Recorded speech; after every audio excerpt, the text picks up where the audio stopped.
Assalamu alaikum wa rahmatullahi wa barakatuh, and welcome back to Morning Rush on this cold Thursday morning. Like we said, morning here in the Johannesburg region once more. It is school holiday time, so generally not a rush to get done for school, but there is a rush to get done for work. Alhamdulillah, we are privileged to be joined in studio this morning by a world-renowned speaker, a world-renowned international scholar, Sheikh Hudaifah Al-Amreeki, who hails from the United States of America. Alhamdulillah, is touring South Africa, and we are blessed and privileged to be joined by Sheikh Hudaifah this morning here for a short time to give us an understanding of who Sheikh Hudaifah is and also his purpose of his visit to South Africa. Once again, being a Thursday morning, it is the 20th of June 2019, Islamic date being the 16th day of Shawwal 1440. We say Assalamu alaikum wa rahmatullahi wa barakatuh to you, Sheikh Hudaifah.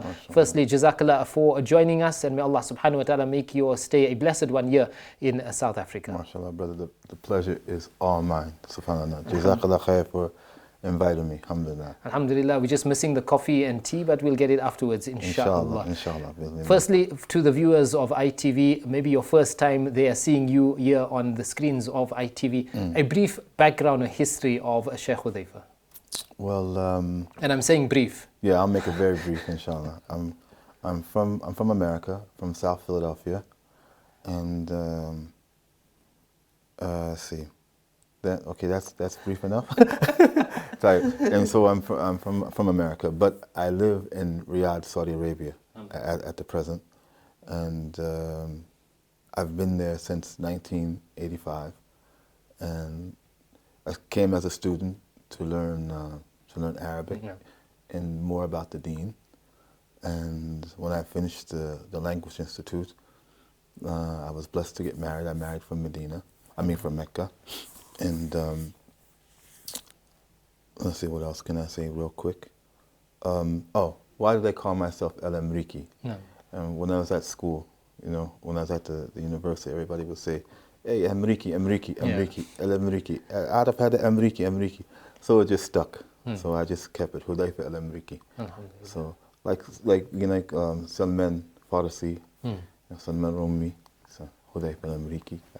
You make mention of in 1985 you went to Riyadh.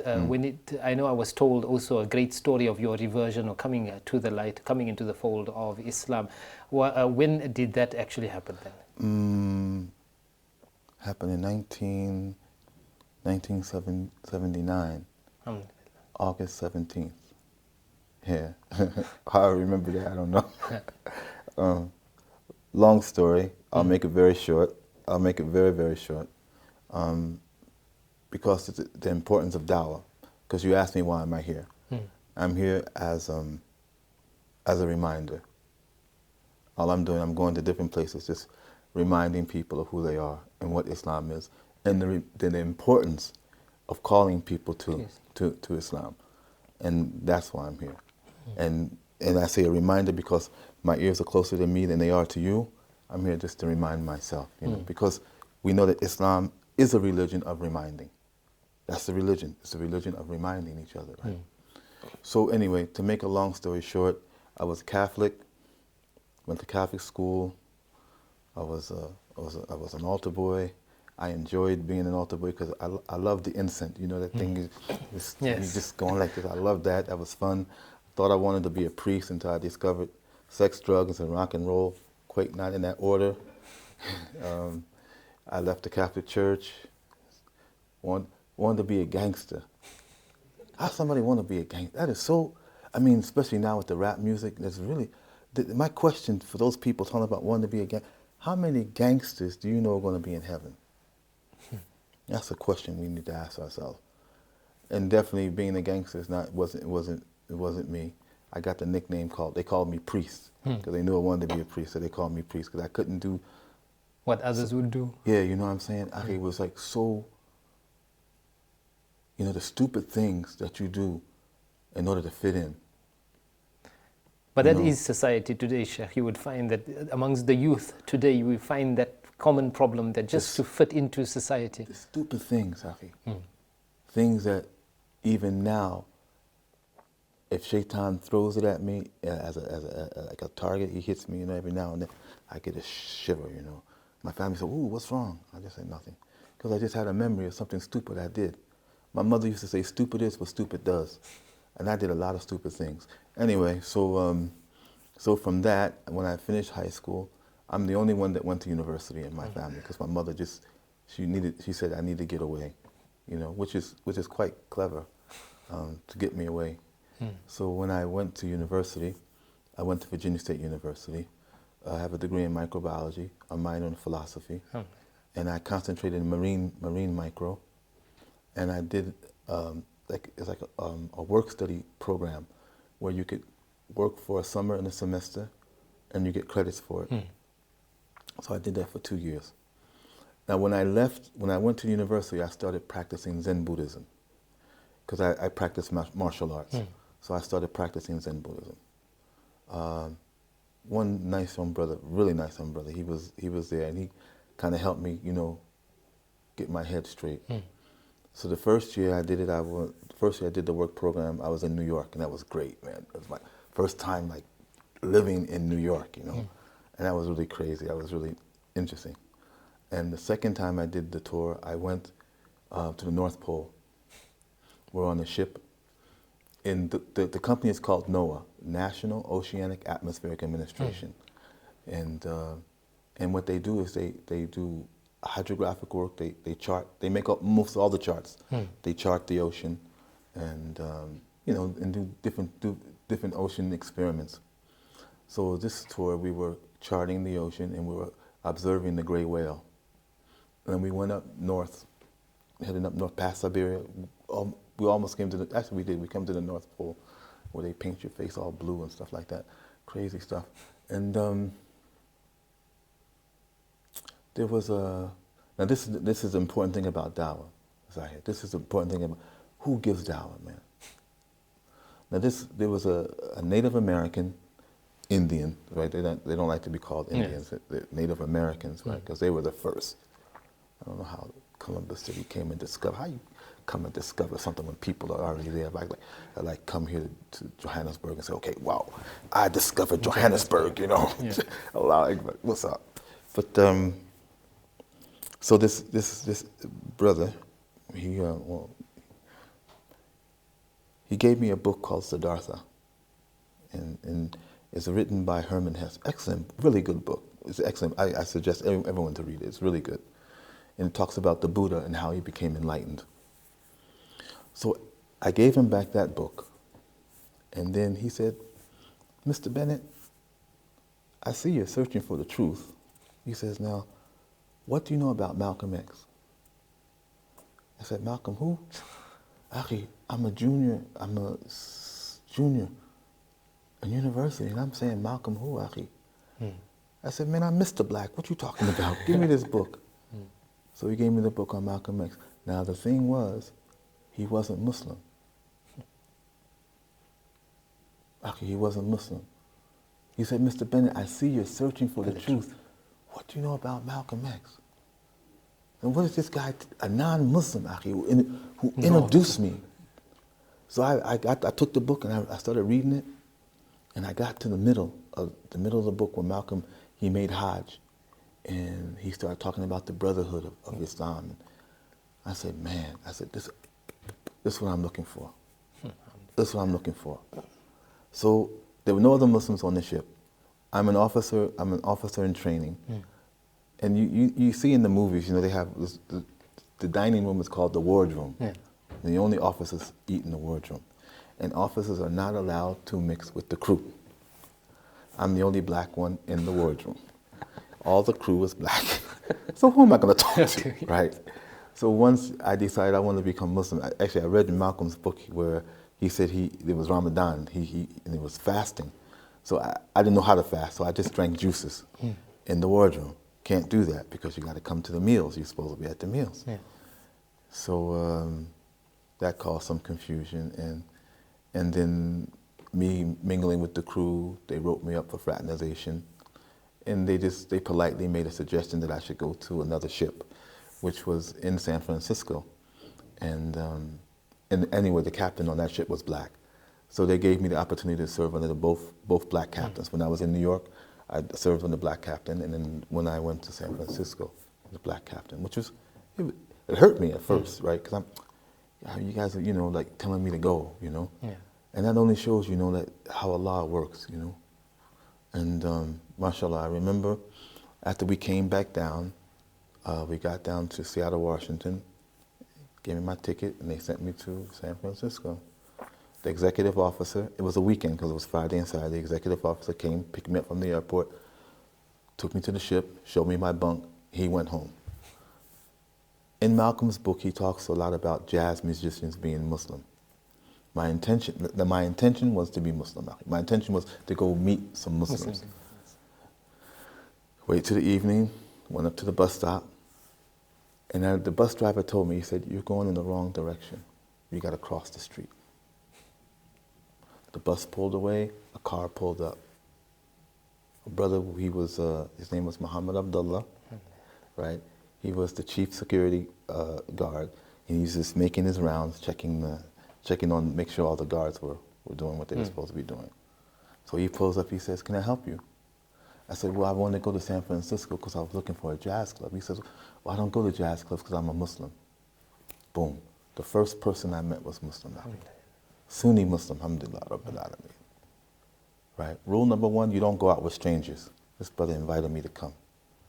I was like, whoa, because he was Muslim.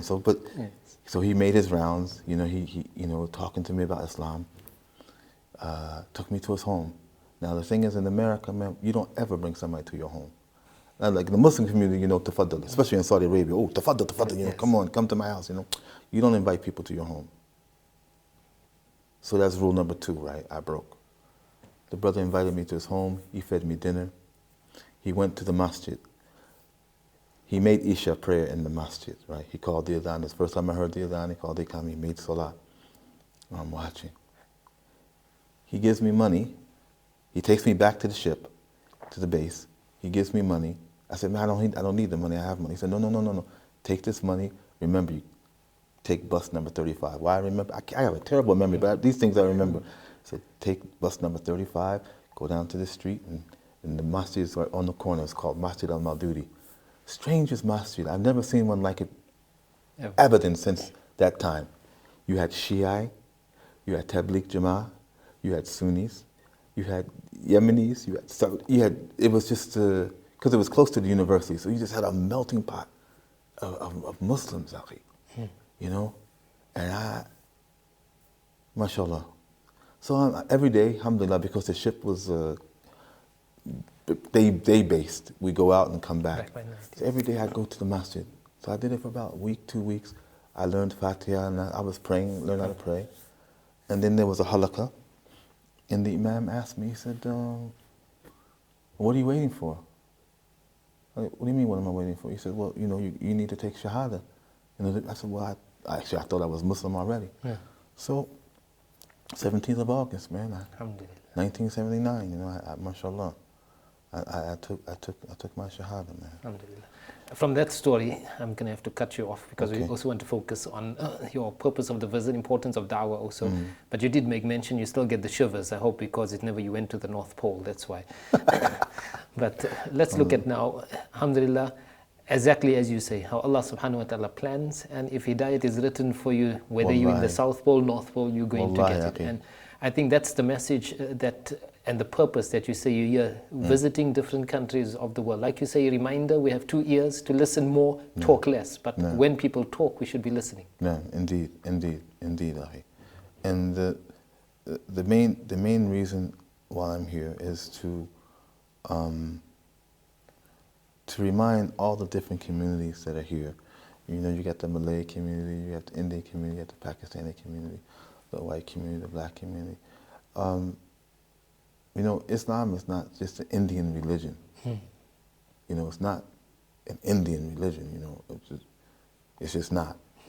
But if you ask, someone on the street, "Oh, that's an Indian religion," I don't want that. So, just to remind the people the importance of calling people to Islam. It is so important, even if to develop a wide ayat, to give one ayat, akhi, to tell them, something nice. It is so important that well, I read this. Give them, don't have to say it's from Quran. Unfortunately, it's very sad. Like nowadays, with all this fitna going on, we have like Muslim terrorists, like the word, I don't even know what a Muslim is, but Muslim terrorists, like kind of goes together. So we need to set the example. We need to set an example of what Islam is, and we need to give the message. That's so important. Also, then particularly you make mention that you've worked with the youth for many a year. It is now holiday time here in South Africa. We know many a parent out there would fail or find that their youngsters or their children going through a phase now where they don't know whether left, right, or on the middle path at all times. What advice can we give them? They need to try to get their children involved more in the masjid, even though I know it's going to be difficult, especially if they're around 15, 16, 17, because the teens, because they're going through their body change. But it's important that the parents themselves set an example. Yes. Don't do this thing like you do what I say, but not what I do. Don't smoke. Smoking is bad for you. You know what I'm saying? And don't lie. No, tell him I'm not here. The telephone rings. No, tell him I'm not here. I'm not here now. Tell him I'm not here. You're telling a lie. You know what I'm saying? So what do you expect from your children?